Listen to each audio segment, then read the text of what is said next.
Under the Knife by H. G. Wells.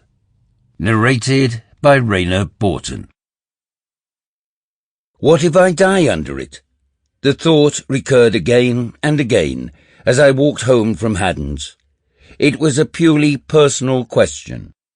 I was spared the deep anxieties of a married man, and I knew there were few of my intimate friends but would find my death troublesome, chiefly on account of their duty of regret. I was surprised indeed, and perhaps a little humiliated, as I turned the matter over, to think how few could possibly exceed the conventional requirement. Things came before me stripped of glamour, in a clear, dry light, during that walk from Haddon's house over Primrose Hill. There were the friends of my youth.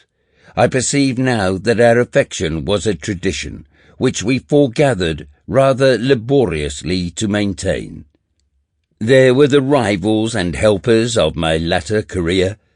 I suppose I had been cold-blooded or undemonstrative. One perhaps implies the other. It may be that even the capacity for friendship is a question of physique. There had been a time in my own life when I had grieved bitterly enough at the loss of a friend, but as I walked home that afternoon, the emotional side of my imagination was dormant. I could not pity myself, nor feel sorry for my friends, nor conceive of them as grieving for me.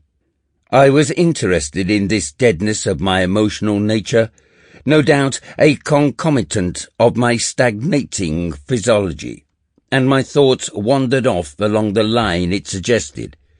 Once before, in my hot youth, I had suffered a sudden loss of blood, and had been within an ace of death.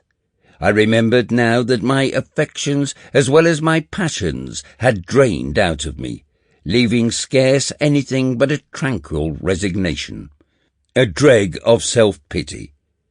It had been weeks before the old ambitions and tendernesses and all the complex moral interplay of a man had reasserted themselves. It occurred to me that the real meaning of this numbness might be a gradual slipping away from the pleasure-paying guidance of the animal man. It has been proven, I take it, as thoroughly as anything can be proven in this world, that the higher emotions, the moral feelings, even the subtle unselfishness of love are evolved from the elemental desire. Sample complete. Ready to continue?